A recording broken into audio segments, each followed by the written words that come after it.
C'est si facile de blesser l'autre et de faire style, pas ma faute. Si facile de se moquer du camarade dans la cour de récré, de cautionner les agissements des enfants rois de maintenant. Si facile de sourire bêtement quand un gamin de 6 ans passe sa main sous la culotte d'un enfant. Si facile de montrer du doigt les rondelets, les maigrelets, les pas comme toi, les gens de petite taille, même les handicapés dans la bêtise. On n'est plus à ça près. C'est si facile de blesser l'autre et de faire style. Pas ma faute.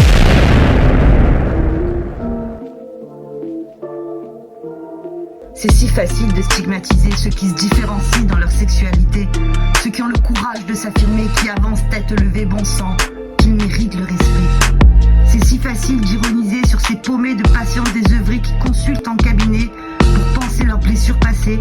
C'est si facile de blesser l'autre et de faire style, pas ma faute.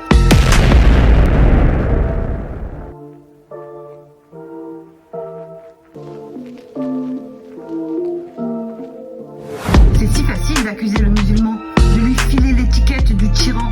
Hier comme maintenant, il est puni d'obéir au Coran. Et si sa femme est voilée, elle est forcément radicalisée. Elle couvre son visage par pure provocation et non juste pour vivre sa religion. Bref, s'il vous plaît, arrêtons-nous d'être cons. C'est si facile de méjuger le petit jeune de la cité, diplômé de son CAP, il fait pitié. C'est un raté, fait chier, pour sûr le mec finira par dealer. C'est si facile de blesser l'autre et de faire style, pas ma faute. C'est si facile de dénigrer les habitués de Pôle emploi, les losers qui s'actualisent tous les mois, ces éternels profiteurs qui ne bossent pas, c'est uniquement de leur propre choix. C'est si facile de mépriser le SDF. Sans nul doute, il kiffe de tendre la main dans le ZEF. Il se réjouit, c'est évident, de ne pas pouvoir nourrir ses enfants. Son plaisir quotidien, se contenter d'un morceau de pain si dur qu'on ne le donnerait pas aux chiens.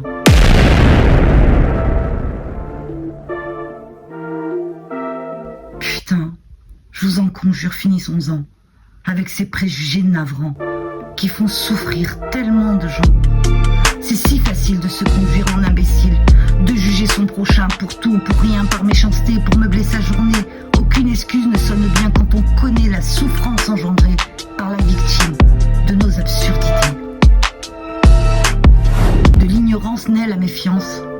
À nous d'éveiller les consciences, de prendre la mesure de l'urgence, de faire régner la tolérance. Car s'il y a bien une évidence, c'est que nous sommes riches que de nos différences.